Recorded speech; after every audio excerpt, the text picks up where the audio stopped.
You are not broken for wanting more life than the room will allow. You are at the beginning of a passage most people start and few finish.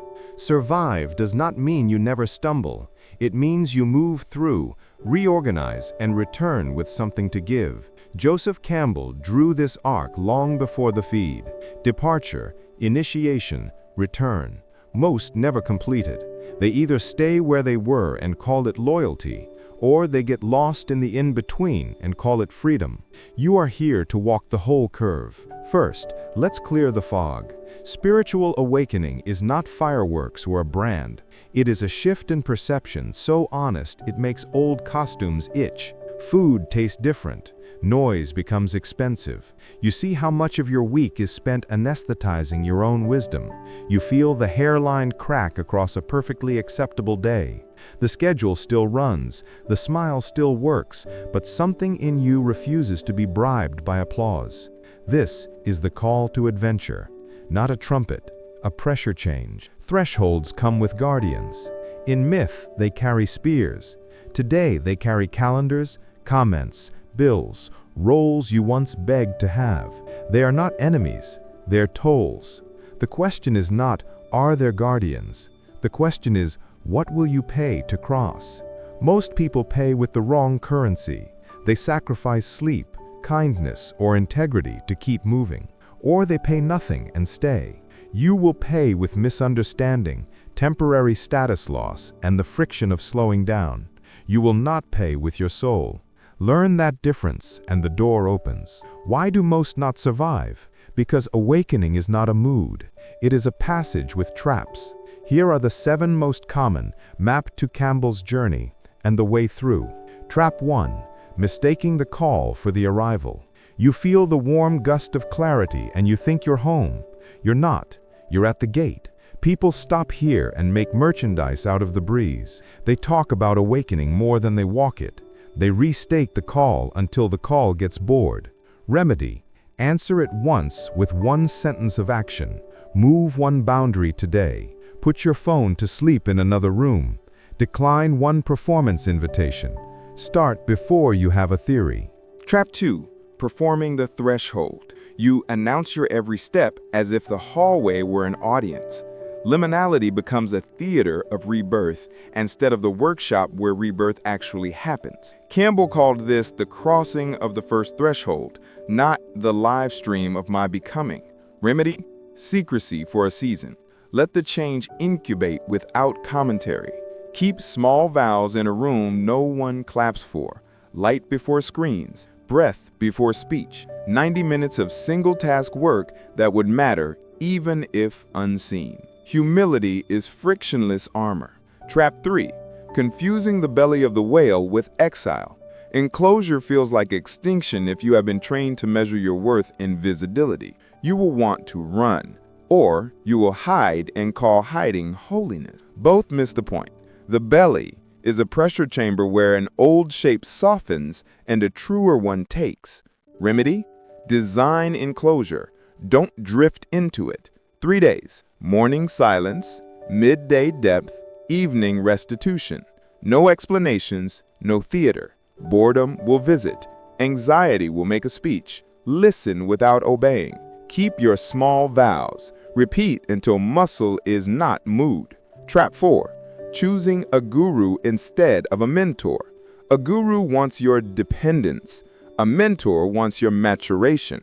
The guru sells exceptionalism. The mentor sells structure. Many get devoured here, outsourcing their center to someone else's charisma. Remedy? Choose guides who hand you a compass and ask you to walk. Choose sources that reward slowness. If a teacher makes you busier performing devotion than doing honest work, that's not initiation, that's a detour. Right mentors make themselves less necessary over time.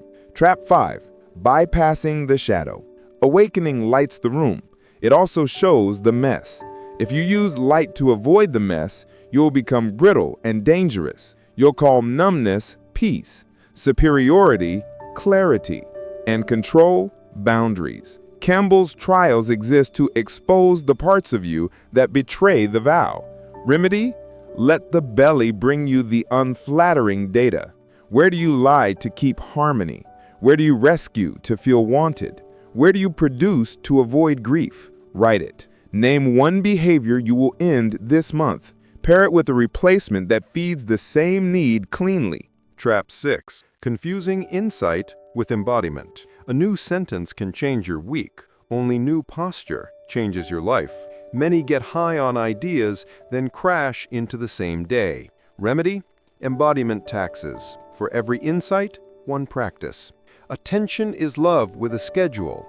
Becomes reachable windows on your calendar. Presence matters more than performance. Becomes one meal a day without your phone. I choose edges over center.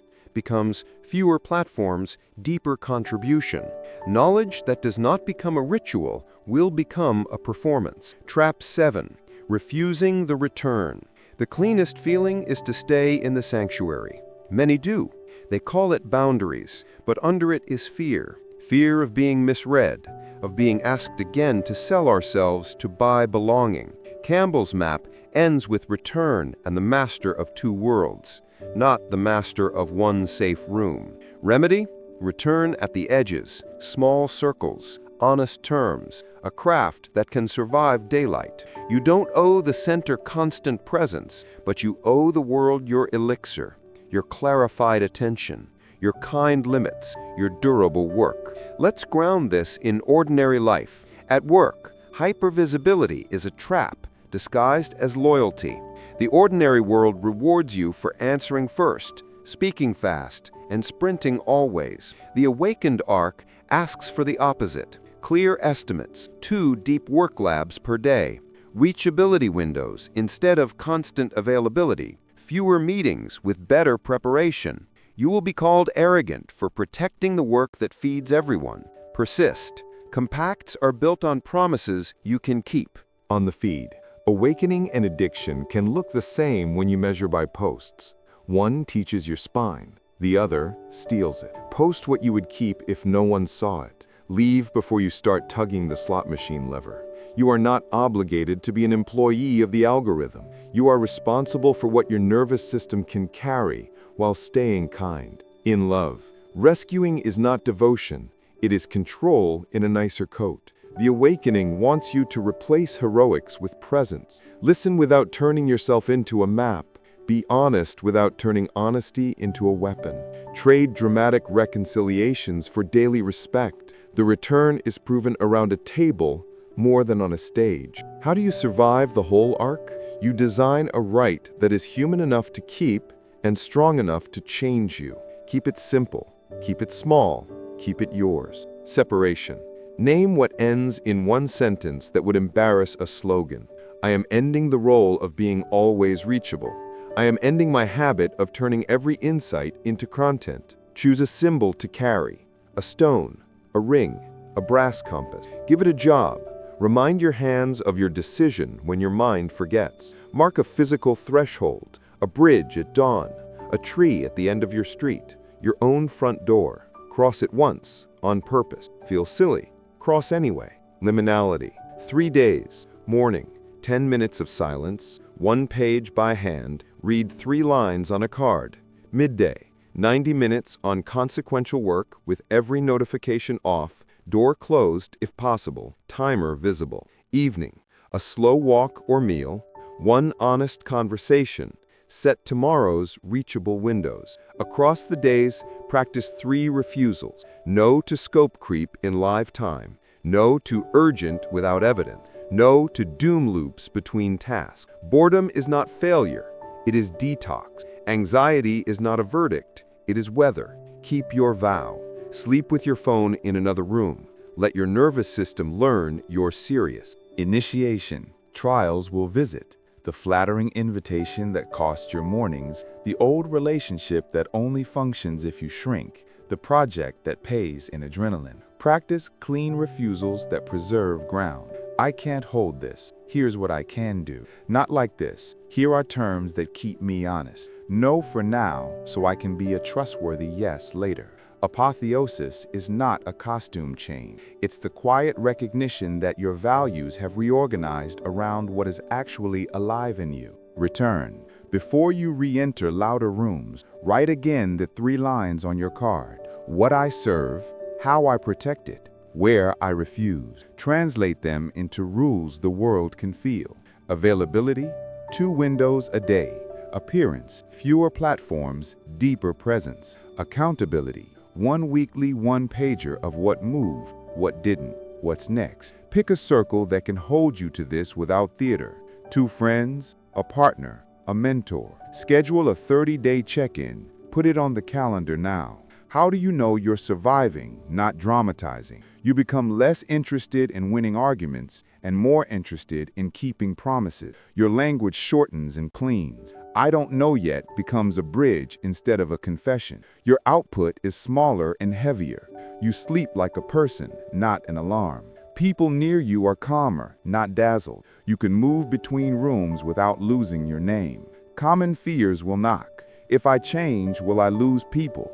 Yes, you will lose those who only understood you by your usefulness. You will gain those who can see you by your being. If I say no, will opportunities dry up? No, wrong ones will, and you only need the right few. If I return, will I be swallowed again? Not if you return at the edges, on your terms, for durations you can keep, with a circle that remembers your 3 lines when you forget. There's a quieter fear under the others. What if I am ordinary after all? Good. Ordinary is where love is capped, where craft is tested, where rights become lives. You are not being invited to a special club. You are being initiated into adulthood that your culture never taught you to name. Here is a compact, repeatable checklist. The small engine of a life that survives awakening and keeps returning. Daily, 10 minutes of silence before screens. 1 page by hand, body, mind, work. What needs oxygen? 1 90-minute deep work lab. Notifications off, door closed. Clear, reachable windows. Otherwise, you are living or working. Phone sleeps elsewhere. Light before pixels. Weekly, 1 funeral for 1 task that doesn't deserve breath. 1 offering you would keep if unseen. 1 hour with your witness to review the 3 lines. Monthly, 48 to 72 hours of enclosure, reduced input, expanded breath. Rewrite the 3 lines. Adjust edge rules. Choose 1 threshold to cross on purpose. Mark it physically. Most people do not survive their awakening because they try to carry the whole world across the threshold, or they stand at the door explaining the door, or they move into the hallway and hang curtains.